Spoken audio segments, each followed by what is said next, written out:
Assalamualaikum warahmatullahi wabarakatuh. Alhamdulillah wassalatu wassalamu ala Rasulillah Sayyidina wa maulana Muhammad ibn Abdillah wa ala alihi wa ashabihi wa mawalah amma ba'du. Bersyukur kepada Allah Subhanahu wa ta'ala dan kebahagiaan bagi Al-Fakir pada kesempatan kali ini. Al-Fakir bisa menyapa kembali sahabat-sahabat yang dimuliakan oleh Allah, tentunya melalui sambungan channel YouTube Al-Huda 99 channel. Mudah-mudahan Allah senantiasa melimpahkan anugerahnya kepada kita sekalian. Kita diberikan kebahagiaan, dijauhkan dari segala balai, diberikan rizki yang halal, yang barokah.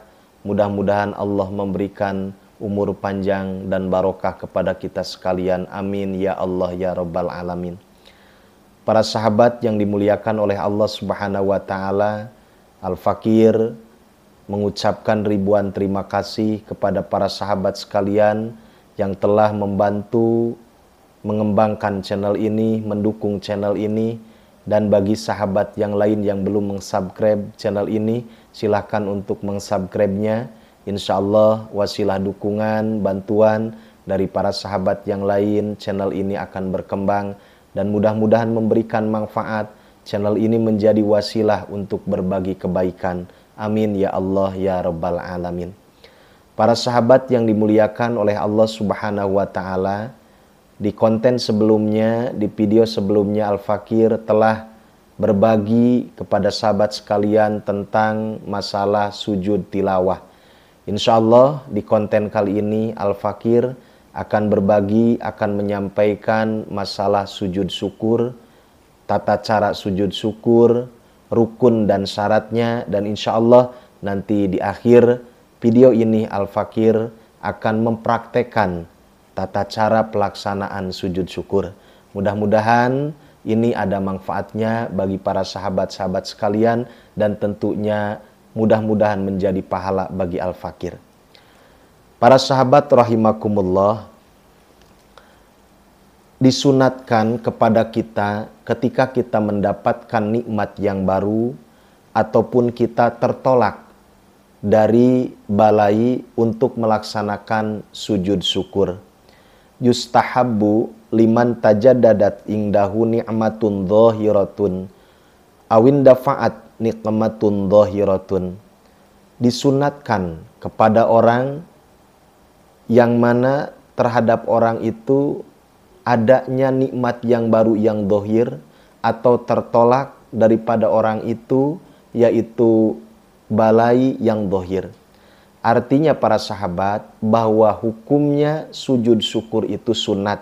Ketika kita mendapatkan nikmat yang baru, bahkan di dalam kitab Nihayatuz Zen dengan bahasa lihuzumin nikmat. Artinya lihuzumin nikmat itu ketika kita merasa kaget dengan nikmat itu. Nah, ketika kita mendapatkan nikmat yang baru atau kita tertolak daripada balai, maka kita disunatkan sujud syukur. Berarti ketika kita melaksanakannya, tentu kita akan mendapatkan pahala di sisi Allah Subhanahu wa ta'ala. Dan fadilah dari melaksanakan sujud syukur para sahabat rahimakumullah, karena sujud syukur itu merupakan tanda kita bersyukur kepada Allah Subhanahu wa ta'ala, mengaku bahwa nikmat yang diberikan itu, yang ada pada diri kita, itu hakikatnya nikmat dari Allah Subhanahu wa ta'ala, anugerah dari Allah Subhanahu wa ta'ala. Ketika kita tertolak dari balai, maka itu adalah pertolongan dari Allah. Ketika kita melaksanakan sujud syukur, kita pasrah, kita bersyukur pada Allah Subhanahu wa ta'ala, maka insya Allah selain daripada kita mendapatkan pahala di sisi Allah, Allah pun akan menambah-nambah nikmat terhadap kita karena kita telah bersyukur. Allah berfirman di dalam Al-Quran, la in syakartum la azidannakum wa la in kafartum inna adzabi lasyadid. Bahwa kalau kita bersyukur terhadap nikmat Allah, niscaya Allah akan menambah-nambah nikmat kepada kita sekalian. Bahkan Syekh Ibnu Athaillah menyampaikan di dalam kitab Hikam, Ibnu Athaillah menyampaikan, man lam yashkurin ni'ama faqad ta'arrada li zawaliha wa man syakaraha faqad qayyadaha biiqaliha. Man lam yashkurin ni'ama faqad ta'arrada li zawaliha. Barang siapa yang tidak bersyukur akan nikmat dari Allah, maka orang tersebut sama dengan berusaha menghilangkan nikmat tersebut, mempersilahkan kepada Allah untuk mengambil nikmat tersebut. Dan Ibnu Athaillah menyampaikan, waman syakaroha faqad qayyadaha. Dan barang siapa yang bersyukur akan nikmat dari Allah, maka dia sama dengan mengikat nikmat tersebut dari dirinya supaya tidak lepas nikmat tersebut dari dirinya. Para sahabat rahimakumullah yang dimuliakan oleh Allah Subhanahu wa taala.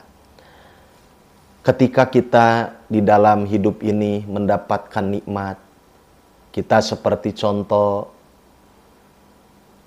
punya cita-cita, punya harapan, ingin melaksanakan haji atau umroh, tiba-tiba Allah mengabulkan harapan kita, maka kita silakan sunat melaksanakan sujud syukur. Ataupun kita tiba-tiba mendapat rizki yang tak terduga, silahkan kita melaksanakan sujud syukur. Kita misalnya para sahabat diselamatkan daripada kecelakaan, diselamatkan daripada balai, silahkan kita melaksanakan sujud syukur. Bahkan dijelaskan para sahabat rahimakumullah, bukan hanya nikmat itu terjadi pada diri kita, seperti nikmat itu terjadi pada keluarga kita, pada anak kita, pada suami kita misalnya. Kalau suami pada istrinya, maka disunatkan tetap melaksanakan sujud syukur. Para sahabat yang dimuliakan oleh Allah Subhanahu wa taala, kita masuk kepada syaratnya sujud syukur. Syarat sujud syukur itu sama seperti syarat sholat. Artinya yang pertama, kita disyaratkan harus suci, baik dari hadas kecil ataupun hadas besar. Yang kedua, kita disyaratkan suci dari najis, pakaiannya, tempatnya, dan badannya. Yang ketiga, kita disyaratkan menghadap kiblat. Yang keempat, disyaratkan menutup aurat. Nah, ini para sahabat, hati-hati, syarat ini harus dijaga. Jangan sampai kita tujuannya baik, niatnya ibadah, tapi kita tidak melaksanakan syarat-syaratnya, tidak mengikuti dengan aturannya, tidak mengikuti dengan ilmunya. Maka para sahabat rahimakumullah, itu bukan kita mendapatkan pahala di sisi Allah Subhanahu wa taala, bisa jadi akan menjadi dosa. Naudzubillah summa naudzubillah. Nah, kita misalnya para sahabat saking senangnya mendapat nikmat, kita pun langsung sujud. Niat sujud syukur, kita nggak memikirkan menghadap kemana. Padahal kita pun tidak punya wudhu, artinya punya hadas kecil. Maka hati-hati para sahabat rahimakumullah. Jadi di dalam pelaksanaan sujud syukur itu ada syaratnya. Ya, tadi syaratnya yaitu suci dari hadas kecil, hadas besar. Syaratnya kita suci dari najis. Kemudian kita pun harus menghadap kiblat dan menutup aurat. Sekarang rukun sujud syukur. Yang pertama yaitu niat. Niatnya makrunun bitakbir. Jadi disertai kita dengan takbir. Jadi adanya niat itu bersamaan dengan takbir. Yang kedua takbiratul ihram. Yang ketiga sujud satu kali. Jadi di dalam pelaksanaan sujud syukur itu sujudnya cuma satu kali. Yang keempat yaitu tumaninah di dalam sujud. Yang kelima duduk setelah sujud. Yang keenam tartib. Yang ketujuh yang keenam salam, mohon maaf. Yang ketujuh tartib. Diulangi para sahabat rahimakumullah. Yang pertama niat disertai dengan takbiratul ihram, bersama dengan takbiratul ihram. Yang kedua takbiratul ihram. Yang ketiga yaitu sujud. Yang keempat tumaninah di dalam sujud. Yang kelima duduk setelah kita sujud. Yang keenam salam. Yang ketujuh tartib. Itu rukun di dalam sujud syukur. Nah, bagaimana niatnya para sahabat rahimakumullah? niat itu di dalam hati kita saja ya. Ketika kita takbiratul ihram Allahu Akbar, yang penting di dalam hati kita niat kita melaksanakan sujud syukur sunat karena Allah. Tapi lebih bagus kita dilafadkan. Talafud bin niat hukumnya sunat ya. Jadi sebelum takbiratul ihram kita diucapkan dulu niatnya, itu bagus ya. Bagus. Jadi hukumnya sunat.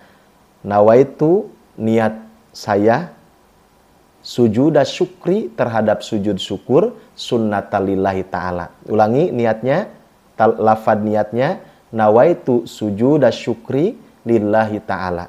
Nawaitu sujud syukri lillahi ta'ala. Nah itu lafad niatnya.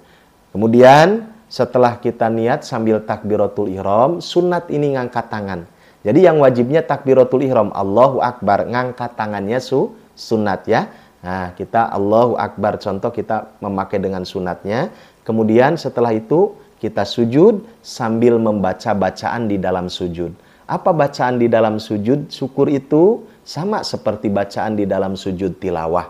Ya, yaitu bacaannya sajada wajhiya lilladzi khalaqahu wa sawwarahu wa saqqas sam'ahu wa basarahu bihaulihi wa quwwatihi fatabarakallahu ahsanul khaliqin.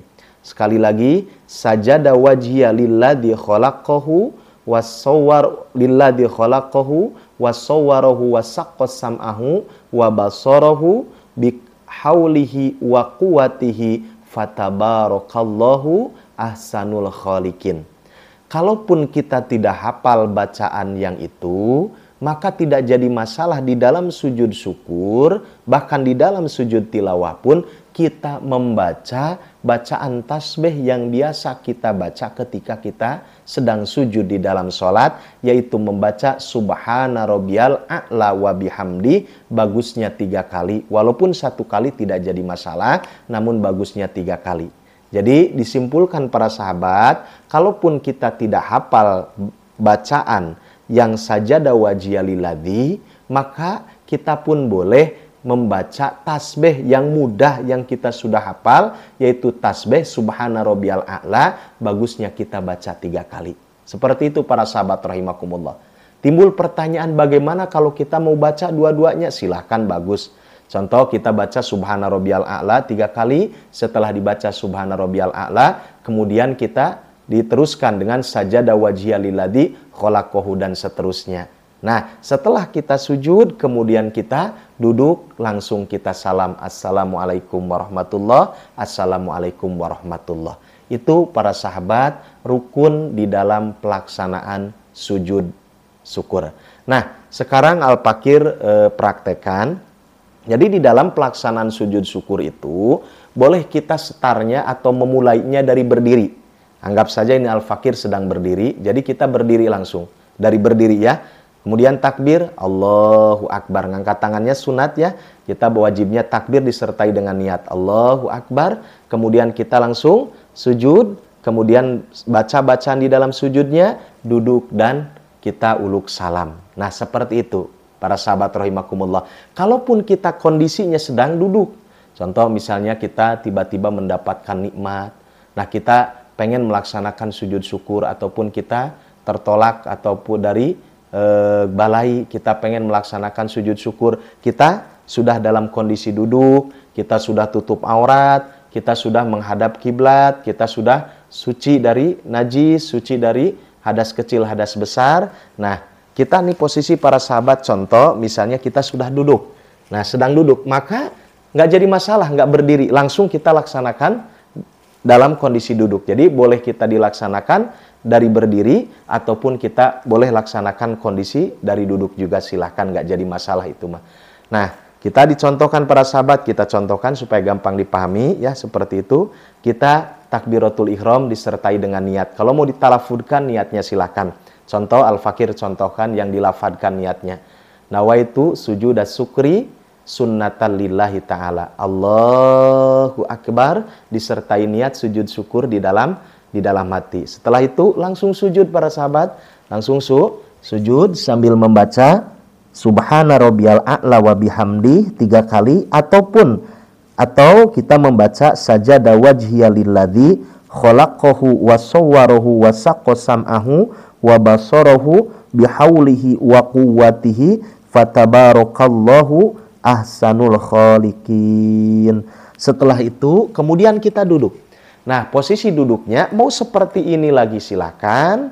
Nah, namun bagusnya duduknya yaitu duduk seperti tasyahud akhir. Seperti ini, kemudian langsung kita salam. Assalamualaikum warahmatullah. Assalamualaikum warahmatullah. Nah, itu para sahabat rahimakumullah, praktek di dalam pelaksanaan sujud syukur. Jadi para sahabat, hati-hati sekarang di dalam kita melaksanakan sujud syukur, jangan asal ya, jangan asal, karena sujud syukur itu ibadah, mempunyai syarat-syaratnya. Sama seperti kita kalau sholat. Sholat kita misalnya nggak nutup aurat, bukan jadi sholat kita malah dapat dosa. Sholat kita misalnya, mohon maaf para sahabat rahimakumullah, tidak menghadap kiblat, kan tidak jadi sholat kita malah dosa. Nah, seperti di dalam pelaksanaan sujud syukur pun ada syarat-syaratnya, ada rukun-rukunnya yang perlu kita laksanakan, ada syarat yang perlu kita jaga. Para sahabat rahimakumullah, itu saja mungkin pada kesempatan kali ini Al-Fakir dalam men-share, membagikan, berbagi tentang masalah sujud syukur. Mudah-mudahan dapat dimengerti, dan mari para sahabat rahimakumullah, kesunatan ini kita laksanakan. Mudah-mudahan dengan melaksanakan sujud syukur sebagai tanda kita bersyukur kepada Allah, tentunya kita mendapatkan pahala di sisi Allah. Mudah-mudahan Allah menambah-nambah nikmat terhadap kita, dan insya Allah dari fadilah melaksanakan sujud syukur, Allah akan menjauhkan kita dari balai. Bahkan sebagian ulama menjelaskan yang paling bagus di dalam pelaksanaan sujud syukur itu setelah kita melaksanakan sujud syukur diikuti dengan kita bersodakoh. Itu yang paling bagus. Jadi setelah kita sujud syukur, kita diikuti dengan melaksanakan sodakoh. Itu luar biasa para sahabat rahimakumullah. Itu saja, kurang lebihnya mohon maaf. Sekian banyak kesalahan Al-Fakir, baik ucap, dari cara penyampaian dan lain sebagainya, itu keluar dari kekurangan dan kebodohan Al-Fakir. Kalau ada sedikit kebaikan, ada sedikit manfaatnya, mudah-mudahan ini menjadi pahala buat Al-Fakir, dan mudah-mudahan menjadi kemanfaatan bagi para sahabat sekalian. Wassalamualaikum warahmatullahi wabarakatuh.